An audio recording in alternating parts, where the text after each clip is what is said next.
Begitu juga tentang syirik. Saya berkali-kali kalau ngaji cerita, saya sebagai manusia mungkin atas nama hati saya sering tidak ikhlas, tapi atas nama ilmu itu saya ikhlas terus, nggak pernah ada ikhlas atas nama ilmu. Saya beri contoh, sampai aku pengen ikhlas permanen, meskipun aku sepotonganmu ya ikhlas, tapi ini latihan, jenenge latihan. Nah ini saya beri contoh, nanti setelah pulang ngaji ini pasti ikhlas, secara ilmu paling enggak. Ya saya ulang lagi secara, nah hati segera roh hati banyak kepentingan lah jenenge hati. Lama sekali kita ikhlas mengatakan ini putih, ya kan? Kertas ini putih apa hitam? Putih. Kamu ikhlas gak? Ikhlas kan? Gak ada yang bayar kan? Kamu mengatakan putih kan gak tak bayar. Terus peci saya ini orang pasti sepakat ini hitam. Dan lama sekali orang mengatakan ini hitam tanpa ada yang gaji. Nah kenapa kita ikhlas? Karena memang faktanya ini putih, sehingga kita katakan putih. Peci hitam faktanya juga hitam, sehingga kita katakan. Pertanyaannya, kenapa ketika Allah kamu katakan Tuhan, kamu udah ikhlas? Padahal kamu mengatakan ini putih-putih, gak ada yang gaji juga mau. Alasannya apa? Karena ini fakta. Gitu. Sekarang Allah Tuhan itu fakta apa enggak? Fakta. Loh kenapa untuk mengatakan Allah Tuhan kamu nunggu opah? Lho iku ngawur tau ora cara ilmu. Mboten ngawur mboten. Ngawur kan? Harusnya kalau mengatakan fakta itu yang ikhlas. Putih kita katakan putih, hitam kita katakan hitam, meskipun nggak ada yang bayar. Nah itu ilmu. Maka kalau kita dengan ilmu nyembah Allah mesti ikhlas. Ya Allah memang kau Tuhan ya tak sembah. Atas nama ilmu loh, saya ulang lagi, atas nama. Tapi kalau atas nama hati, Gusti nggih nyembah lah, Gusti nyuwun opah lah kula niku kan. Maksudnya ku yo piye no, dadi ribet. Makanya di bab fakta itu Allah ngendikan waman azlamu mimman abadani li jannatin aw narin. Laulam akhlu jannatan wala naron alam akun ahlan al-uto'ah. Siapa yang lebih zalim ketimbang orang yang menyembah saya yang karena takut surga atau ingin masuk surga atau takut neraka. Andai kan saya sebagai Tuhan tidak menciptakan surga atau neraka, apa terus saya tidak dituhankan? Umpama pangeran ragai swarga neraka itu tetap pangeran tora, tetap pangeran kan? Jadi ilmu itu beda dengan rasa, ilmu itu pasti objektif.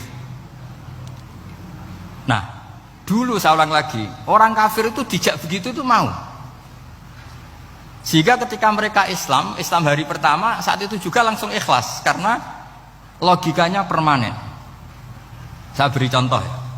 Orang kafir itu kan pernah nganggap fungsi Lata, Uzza, Hubal, Manat itu setingkat sama Allah. Padahal mereka oleh mereka dianggap syarik, dianggap setara, dianggap mitra, dianggap sederajat dengan Allah. Sehingga mereka diceritakan Allah balhum qaumu ya'dilun. Mereka komunitas kaum yang menyamakan selain Allah dengan Allah, padahal gak mungkin kan, selain Allah setara dengan Allah kan gak mungkin. Iku dulu lan nerangno kangelane sak boleh cara gurune kuwi. Iki gurune Kanjeng Nabi Muhammad sallallahu alaihi wasallam. Iku nerangkan sekali itu orang kafir paham semua dan semuanya masuk Islam. Itu hebatnya bayina hatta ta'tiyahumul bayin. Nabi cara nerangkan diajari Allah begini. Misalnya saya kerja keras, kemudian beli Innova. Ya, atau adol warisan beli Innova. Kemungkinannya kan kerja keras atau warisan. Utawa ngerayu mertua kelar tuku Innova, kemungkinan itu. Sing rodok dake itu jalur pintas ngerayu mertua. Lewat bojone maksudnya. Semacam-macam lah. Apapun itu ciri khas pemilik itu nggak ingin orang lain itu setara dengan dia. Kue kerja keras nabung puluhan tahun beli Innova, kemudian teman kamu udah ikut beli, cara menguasai Innova itu sama dengan kamu. Nak nyiler atau pamit atau bengsini, sak enak ide. Kowe mangkel gak kira-kira? Kamu punya rumah, sono wong mlebu sonang-sonong kayak pemilik, kamu mangkel gak? Mangkel. Nah, Allah cara membuat tamsil itu ya begitu. Halakum mimma malakat aimanukum min syuraka'a fi ma razaqnakum fa antum fihi sawa takhafunahum ka khifatikum anfusakum. Coba kalau kamu punya barang, kata Allah, kamu punya barang, punya sesuatu dan itu milik kamu karena kamu yang beli. Kemudian ada orang lain yang cara memilikinya sama dengan kamu. Mau enggak kamu seperti itu?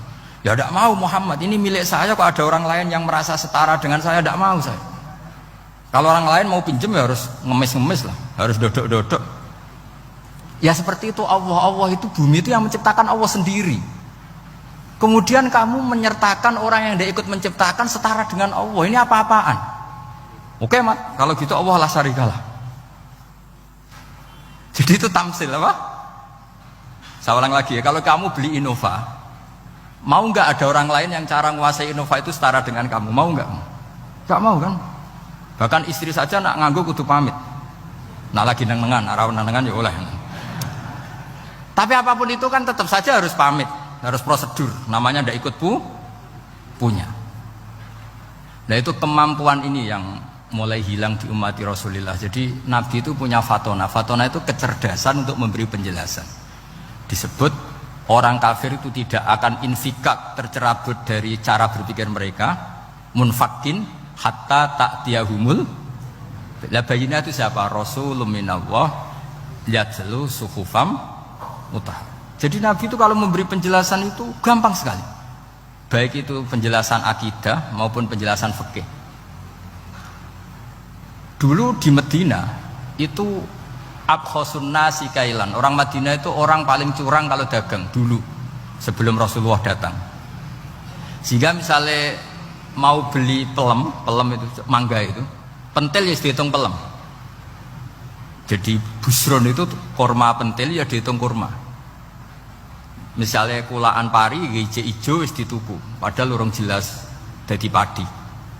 Nah nanti kalau kena badai angin ya sudah, apa itu uang itu nggak kembali. Ketika Rasulullah datang, Nabi mau tanya, "Cung tuku apa?" Tumbas pelem. Sekarang satu pohon pelem dituku 2 juta, itu rego pelem tar rego pentil. Mbak sampean jawab ya? Pentil kan gak regane, sak meneh niku. Ndak ketika dibayar 2 juta itu rego pentil apa rego pelem? Pentil lho mboten. Ketika pentil sak meneh dituku 2 juta satu pohon itu rego pelem atau rego pentil? Pelem kan? Sekarang faktanya pentil apa pelem? Pentil. Makanya Nabi terus tanya, "Qul ara'aitum in mana'allahu as-samrah fabima yastakhilu ahadukum mala akhi." Banyak tak apa loh hadis-hadis. Andai kan nanti pentil ini kena angin, kemudian 2 juta itu bayari apa coba? Diarani bayari pelem rantuk pelem, dibayari pentil itu regane 2 juta, wong dipangan yo ora kena. Akhirnya wong Madinah sadar betapa buruknya sistem perdagangan mereka. Wong pentil kok diregani 2 juta. Semenjak itu ada fikih boleh jual pentil itu ba'da budui sholahiyah, setelah jelas-jelas jadi pelem. Paham ya? Dan Nabi cara nerangkan gampang. Fabima yastakhillu ahadukum mala akhi. Lalu alasan halal itu apa? Kamu mengambil uang 2 juta atas nama apa? Atas nama pelem ya Rasul di peleme. Atas nama pentil, mosok pentil regane 2 juta.